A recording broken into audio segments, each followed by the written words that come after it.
కార్యాలు దేవుడు చేస్తూ నడిపిస్తూ ఉన్నాడు. దాన్ని బట్టి దేవుడికి స్తోత్రం.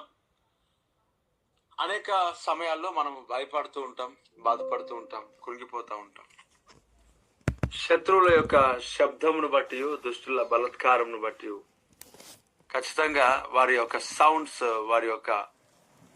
సౌండ్స్ ఖచ్చితంగా మనకి భయాన్ని కలుగజేస్తాయి. ఈ యొక్క గొలియాతు యొక్క సౌండ్స్ ఏవైతే ఉంటున్నాయో అవి ఇశ్రాయేలు ప్రజలకు భయాన్ని కలుగజేసాయి, భీతిని కలుగజేశాయి. మనము దేవుని యొక్క పనిలో పరిచర్లో సాగుతుంటుండగా, ప్రార్థనలో మనం ముందుకు వెళ్తుంటుండగా, దేవునిలో మనం స్థిరపరచబడి ముందుకు సాగుతుంటుండగా, దేవుని నమ్మిన మన జీవితాలు ఏవైతే ఉంటున్నాయో పిల్లారా, ఖచ్చితంగా అపవాది చేత అనేక సందర్భాల్లో భయము అనే ఒక ఆయుధం ద్వారా వాడు మన పైన ప్రయోగం అనేది జరిగిస్తూ ఉంటాడు. అది ఏ విషయంలోనైనా భయపడటం. చాలా మంది ఈ విషయాలు చెప్తా ఉంటారు. నాకు అసలు భయమే లేదు అని కొందరు చెప్తా ఉంటారు. అయితే భయం లేదు అనేది ఖచ్చితంగా ఈ లోకంలో మనుషులకి మనిషి అనేవాడు ఖచ్చితంగా ఏదో ఒక సమయంలో భయపడతాడు అనేది వాస్తవం. భయం లేదు అని అంటే దేనిలో భయం లేదు అనేది మనం చూసుకుంటే, ఒంటరిగా కొన్ని సందర్భాల్లో వారు ప్రయాణించేటప్పుడు భయపడరు. కొంతమంది రోగాలను బట్టి, వ్యాధులను బట్టి భయపడరు. అంటే కొన్నిటిని బట్టి కొందరు భయపడకపోవచ్చు, కానీ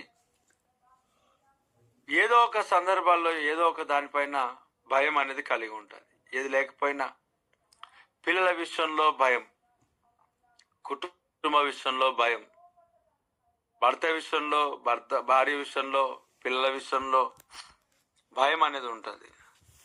గర్భఫలం పొందుకోక మునుపు ఒక భయము, పొందుకున్న తర్వాత మరొక భయం.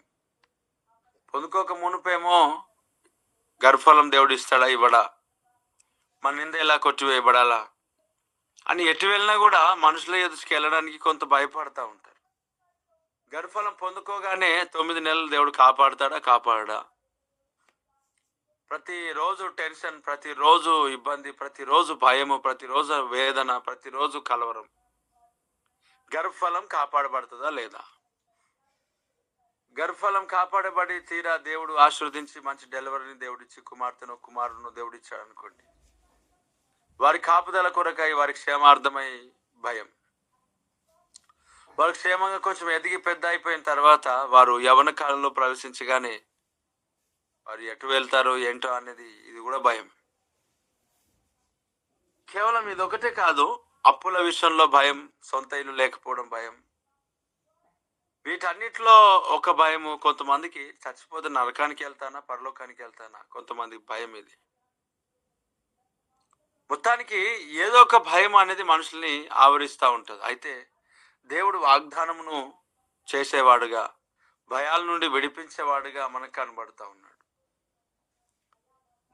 దేవుని సన్నిధిలో నేను కౌంట్ చేయలేదు, కానీ చాలా మంది దైవ సేవకులు కౌంట్ చేసినారు. వారు చెప్పారు 365 రోజులు ప్రతిరోజు మనం చదువుకుంటే భయపడొద్దు అనే మాటనే మనకు బైబిల్లో లిఖించబడింది అని చెప్తా ఉంటారు. అంటే ప్రతిరోజు కూడా భయపడకుడి అనే మాట దేవుడు మనకు తెలియజేస్తున్నాడు అన్నట్టుగా చాలా మంది దైవ సేవకులు చెప్పటం నేను విన్నాను, మనం విన్నాం. అయితే ప్రియులారా, నిజంగా భయము అనేది ఖచ్చితంగా మనకు ఉంటుంది. ఒకవేళ ఈరోజు భయం తొలగిన మరలా రేపు ఆవరించబడుతుంది.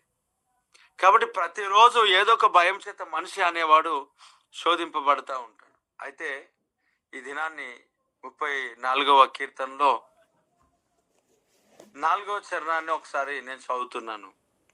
నేను యెహోవా యొద్ద విచారణ చేయగా ఆయన నాకు ఉత్తరమిచ్చను, నాకు కలిగిన భయములన్నిటిలో నుండి ఆయన నన్ను తప్పించను. దేవునికి స్తోత్రం. భయం అనేది ప్రతిరోజు మనల్ని వెంటాడేదిగా కనబడతా ఉంది. మనం ఎంత భక్తి జీవితంలో, ప్రార్థన జీవితంలో ఎంతగా దేవుని సన్నిధిలో ఎదిగినప్పటికీ కూడా ఏదో ఒక విషయంలో ఖచ్చితంగా సడన్ గా షాక్ ట్రీట్మెంట్ లాగా కొన్ని తలుగుతూ ఉంటుంటాయి. ప్రతిరోజు మనకు లేక ప్రతి సమయాల్లో ఏదో ఒక సమయంలో భయము అనేది ఖచ్చితంగా మనల్ని ఆవరిస్తుంది. అది నాకైనా, మీకైనా, మరెవరికైనా. ఎంత ప్రభువులో ఆనందించి స్తుతించి పాడి ప్రభువును స్తుతించి గణపరిచే ముందుకు సాగుతున్నప్పటికీ కూడా ఈ భయం అన్నది ఎలాంటిది అని అంటే ప్రతిరోజు మనకు ఉంటుంది. ఈ రోజు పోయిందా మరలా రేపు ఆవరిస్తుంది. అయితే వాక్యంలో ఇక్కడ భక్తుడు ఏం చేస్తాడని అంటే ఈ భయాలు రావటం సహజమే. అంటే ప్రతి దానిపైన మనకు ఒక నెగిటివ్ ఆలోచన కలిగి మనము నిజంగా భయపడుతూ ఉంటాం, చాలా భయపడుతూ ఉంటాం. అయితే ఈ భయం అన్నిటిలో నుంచి మనం అధిగమించాలి అని అంటే అక్కడ భక్తుడు చెప్తా ఉన్నాడు, నేను యెహోవా యొద్ద విచారణ చేశాను అంట. ఏం చేశాడు? విచారణ అంటే ప్రార్థన చేశాడు, దేవుని సన్నిధిలో అడిగాడు, దేవుని సన్నిధిలో ఏడ్చాడు, దేవుని సన్నిధిలో మొరపెట్టాడు. ప్రతి అంశం కొరకు, నిలబడిన గొలియాత్ కొరకు, అలాగే నిలబడిన శత్రువులు ఫిలిస్తీయులు, మోయాబీయులు, అమ్మోనీయులు, వీరి కొరకు, ఆరోగ్యం కొరకు, బలం కొరకు, శక్తి సామర్థ్యాల కొరకు, అన్నిటి కొరకు ఒక దైవ సేవకుడు ప్రార్థన చేస్తే ఈ భయాల ఈ యొక్క పరిస్థితిలో ఏమంటా, నేను యెహోవా యొద్ద విచారణ చేయగా ఆయన నాకు ఉత్తరం ఇచ్చాడు, దేవుడు ఉత్తరం ఇచ్చాడు. మన భయములన్నిటిలో కూడా దేవుని యొక్క ఉత్తరం ద్వారానే తొలగించబడతాయి. దేవుడు మనతో చెప్పిన మాటలను బట్టే మనం భయపడం, ఆనందిస్తాం, సంతోషిస్తాం, గంతులు వేస్తాం. ఇక్కడ నాకు ఉత్తరం ఇచ్చాడు అని అంటున్నాడు. ఉత్తరం ఇచ్చాడు, మొరపెట్టాను, నాకు దేవుడు ఉత్తరం ఇచ్చాడు. దేవునికి స్తోత్రం. అయితే ప్రియులారా, మన జీవితాల్లో మనం భయపడుతుంటున్నప్పుడు మరి మనం ఏం చేయాలని వాక్యం సెలవిస్తుందని అంటే మనం ప్రార్థించాలి, మనం విచారణ చేయాలి. అప్పుడు దేవుడు ఉత్తరం ఇస్తాడు. ఆ ఉత్తరం ఇస్తే మనకేమవుతుంది? ప్రియులారా, అక్కడ మనకు అంటున్నాడు, నా ప్రార్థనకు దేవుడు ఉత్తరం ఇచ్చాడు, అలాగే నాకు కలిగిన భయంలన్నిటి నుండి ఆయన నన్ను తప్పించాను. Praise the lord. ఎప్పుడు అని అంటే విచారణ చేసినప్పుడు, ఎప్పుడు అని అంటే ప్రార్థించినప్పుడు, ఎప్పుడు అని అంటే దేవుని సన్నిధికి వచ్చినప్పుడు. అంటే మనం ప్రతి అంశములో బట్టి ప్రతి ఒక్క ప్రార్థన విజ్ఞాపనలన్నిటినీ ఎక్కడికి తీసుకురావాలా అని అంటే దేవుని యొక్క సన్నిధిలో మన విజ్ఞాపనలు మనం ఉంచాలి. అప్పుడు మనం ఏ దాని కొరకైతే భయపడుతూ ఆయన సన్నిధిలో అడుగుతున్నామో, గోజాడుతున్నామో, వీటన్నిటిలో నుండి దేవుడు మనల్ని భయములన్నిటి నుండి తప్పిస్తాడు. అవును, నువ్వు ఈరోజు భయముల చేత బాధపడుతున్నావా? ఏ భయం నిన్ను ఆవరించి ఉన్నది? భయపడుతున్న ప్రియ దేవుని బిడ్డ, దేవుని యొక్క వాక్యం సెలవిస్తున్నాడు ఇక్కడ,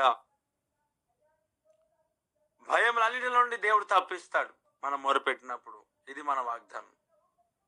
నిజంగా నువ్వు మొరపెడితే నీ భయములన్నింటిలో నుండి దేవుడు తప్పిస్తాడు. మనకు కలిగిన